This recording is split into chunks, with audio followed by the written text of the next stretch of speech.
അസ്സലാമു അലൈക്കും വറഹ്മത്തുള്ളാഹി വബറകാതുഹു. ആദം നബി അലൈഹിസ്സലാമയുടെ ചരിത്രം രണ്ടാം ഭാഗം.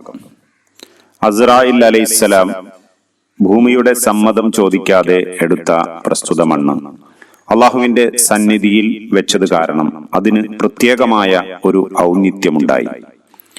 തന്മൂലം അതൊരു പ്രകാശമായി തീർന്നു. അനന്തരം ആ മണ്ണിനെ സ്വർഗവാതിലിൽ കൊണ്ടുവയ്ക്കാൻ അള്ളാഹു കൽപ്പിച്ചു. അതനുസരിച്ച് മലക്കുകൾ അത് സ്വർഗവാതിലിൽ കൊണ്ടുപോയി വെച്ചു. പിന്നെ സ്വർഗത്തിന്റെ കാവൽക്കാരനായ റിദ്വാൻ അലൈഹിസ്സലാം എന്ന മലക്കിനോട് അള്ളാഹു കൽപ്പിച്ചതു പ്രകാരം മണ്ണ് സുഗന്ധമുള്ള ജലത്തിൽ കുഴച്ചു പാകപ്പെടുത്തി. പിന്നെ ദുഃഖത്താലുള്ള ഒരു മേഘത്തിൽ നിന്നും 40 വർഷം ആ മണ്ണിൽ മഴ വർഷിപ്പിച്ചു. ഒരു വർഷം സന്തോഷത്താലുള്ള മേഘത്തിൽ നിന്നും മഴ ചൊരിച്ചു. ഇക്കാരണത്താലാണ് മനുഷ്യൻ ദുഃഖം വർദ്ധിക്കാനും സന്തോഷം കുറയാനും കാരണമായത്. ഇങ്ങനെ കുഴച്ചുവെച്ച ആ മണ്ണ് 4000 വർഷം കൊണ്ടാണ് മനുഷ്യരൂപം പൂണ്ടത്. ആ രൂപം കണ്ട് മലക്കുകൾ അത്ഭുതപ്പെട്ടു. അവർ അള്ളാഹുവിനെ സ്തുതിച്ചു. ഈ അത്ഭുത സൃഷ്ടിയാണ് നമ്മുടെ പിതാവ് ആദം നബി അലൈഹിസ്സലാം. ആദം നബിയുടെ രൂപം സൃഷ്ടിച്ചു വെച്ചത് ഇബ്ലീസ് കാണാനിടയായി. അത് കണ്ടപ്പോൾ അവന് അസൂയ തോന്നി. ഉടനെ അവൻ തന്നെത്താൻ മറന്നുകൊണ്ട് ആ രൂപത്തിനുമേൽ തുപ്പി. ഇത് മനഃപൂർവ്വം ചെയ്തതല്ല, പിന്നീടത് തെറ്റായിപ്പോയെന്ന് അവനും തോന്നി.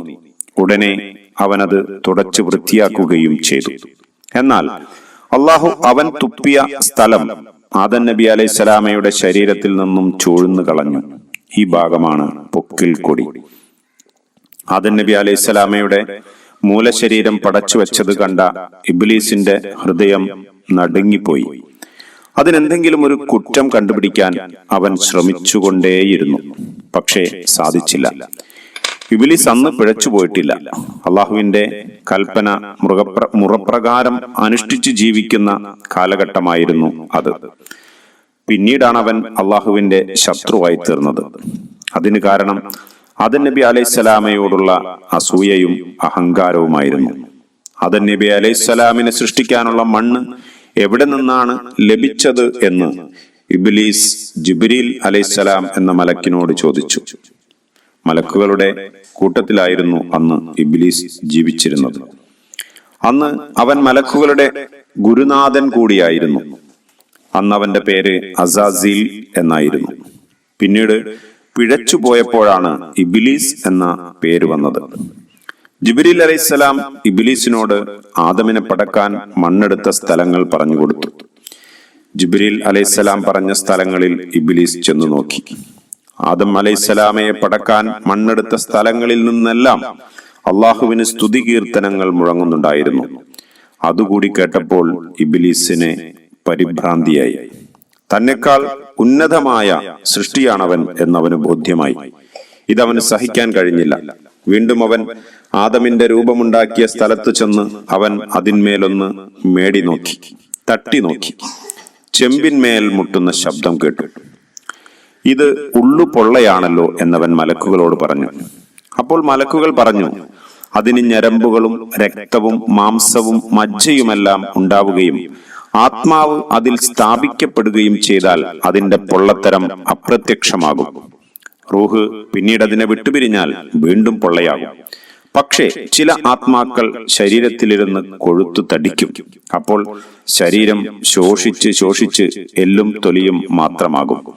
എന്നാൽ നേരെ മറിച്ച് ചില ആത്മാക്കൾ ഈ ദേഹത്തിൽ വെച്ച് മെലിഞ്ഞ് ശുഷ്കിച്ചു പോകും. അവയുടെ ശരീരങ്ങൾ തടിച്ചു കൊഴുക്കുകയും അവസാനം നശിക്കുകയും ചെയ്യും. കൊഴുത്ത ആത്മാക്കൾ സൃഷ്ടികളിൽ വെച്ച് അത്യുന്നതി പ്രാപിച്ചവരും ശുഷ്കിച്ച ആത്മാക്കൾ സൃഷ്ടികളിൽ വെച്ച് ഏറ്റവും അധോഗതി പ്രാപിച്ചവരും ആയിത്തീരും. മലക്കുകളുടെ വിവരണം കേട്ടപ്പോൾ ഇബ്ലീസിന് അത്ഭുതം തോന്നി. അവൻ ആ രൂപത്തിനകത്ത് ഒന്ന് കടന്നു നോക്കി. ഉള്ളിൽ അവൻ പരിശോധന നടത്തി തിരിച്ചു വന്നപ്പോൾ മലക്കുകൾ ചോദിച്ചു, എന്തൊക്കെയാണ് താങ്കൾ കണ്ടത്? പല അത്ഭുതങ്ങളും അതിനുള്ളിലുണ്ട്. പ്രത്യേകിച്ച് ഇതിന്റെ ഇടത്തെ മൂലയുടെ താഴെ ഒരു പ്രത്യേക അറയിൽ എന്തോ ഒന്ന് കാണാനുണ്ട്. അത് വളരെ അത്ഭുതമായ ഒന്നാണ്. അതിനെ സംബന്ധിച്ച് എത്ര ചിന്തിച്ചിട്ടും എനിക്കൊരു നിശ്ചയവും കിട്ടുന്നില്ല. ഏതായാലും അള്ളാഹുവിന്റെ കുദറത്ത് അപാരം തന്നെയാണ് എന്ന ഈ മനുഷ്യരൂപത്തിന്റെ സൃഷ്ടിയിൽ നിന്ന് മനസ്സിലാക്കുന്നു എന്നവൻ പറഞ്ഞു. അപ്പോൾ മലക്കുകൾ പറഞ്ഞു, ഈ ഭൂമിയിൽ പടപ്പും ഭൂമിയിൽ അള്ളാഹുവിന്റെ ഖലീഫയായിരിക്കുമെന്ന് അള്ളാഹു പ്രഖ്യാപിച്ചിരിക്കുന്നു. അതായത് ഈ പടപ്പ്, ഈ മനുഷ്യൻ ഭൂമിയിൽ അള്ളാഹുവിന്റെ ഖലീഫയായിരിക്കും. ഈ സൃഷ്ടാവ്, ഈ സൃഷ്ടിക്ക് അള്ളാഹു നമ്മുടെ മേൽ അധികാരം നൽകിയെന്ന് വരാം. ചിലപ്പോൾ നമുക്ക് അതിന്റെ മേൽ അധികാരം നൽകിയേക്കാം. അഥവാ ഈ വർഗത്തിലെ ഉന്നതാത്മാക്കൾ നമ്മുടെ മേൽ അധികാരമുള്ളവരായിരിക്കും. ഏതായാലും അള്ളാഹുവിന്റെ ഇച്ഛയ്ക്ക് കീഴടങ്ങൽ നമ്മുടെ കടമയാണ്. അതുകൊണ്ട് ഇതിനെ ഒരിക്കലും നമുക്ക് ഇതിൽ അസൂയ വെച്ചുകൂടാ. ഇബ്ലീസ് ഇതെല്ലാം കേട്ട് മൗനം ദീക്ഷിക്കുകയായിരുന്നു. കുറെ നേരം ചിന്തയിലാണ്ട് നിന്ന ശേഷം അയാൾ സ്ഥലം വിടാനൊരുങ്ങിയപ്പോൾ മലക്കുകൾ ചോദിച്ചു, എന്താണ് താങ്കൾ മിണ്ടാതെ പോകുന്നത്? അപ്പോൾ ഇബ്ലീസ് പറഞ്ഞു, ഇവർ മുഴുവൻ അധമരായി തീർന്നാൽ നാം രക്ഷപ്പെട്ടു. നമ്മേക്കാൾ ഉന്നതർ ഇവരിൽ ഉണ്ടാവുകയാണെങ്കിൽ അത് അപകടമാണ്. അതാണ് ഞാൻ മൗനം ദീക്ഷിച്ചത്. മലക്കുകൾ പറഞ്ഞു, അള്ളാഹു എന്തൊന്ന് ഇച്ഛിക്കുന്നുവോ അത് നടക്കും, അത് നടക്കണം. താങ്കൾ അതിൽ അനിഷ്ടം പ്രകടിപ്പിച്ചത് ശരിയായില്ല. ഇബ്ലീസ് അതിനോട് യോജിച്ചില്ല. അവൻ പറഞ്ഞു, പരിശുദ്ധനായ അള്ളാഹുവാണ് സത്യം. ഈ സൃഷ്ടിയുടെ മേൽ എനിക്ക് അധികാരം ലഭിച്ചാൽ ഞാനത് നശിപ്പിക്കും, തീർച്ച. മലക്കുകൾ ഇബ്ലീസിന്റെ വാക്കുകൾ കേട്ട് ഞെട്ടിത്തരിച്ചുപോയി. അവർ അള്ളാഹുവിൽ ശരണം പ്രാപിച്ചു. ആ സമയം മുതൽ മനുഷ്യനും പിശാചും തമ്മിലുള്ള അസ്വാരസ്യം ആരംഭിച്ചു. ഇബ്ലീസ് അവന്റെ പണിയും. ഇൻഷാ അല്ലാഹ് തുടർന്നുള്ള ഭാഗങ്ങൾ അടുത്ത വീഡിയോയിൽ. Thank you. അസ്സലാമു അലൈക്കും വറഹ്മത്തുള്ളാഹി വബറകാതുഹു.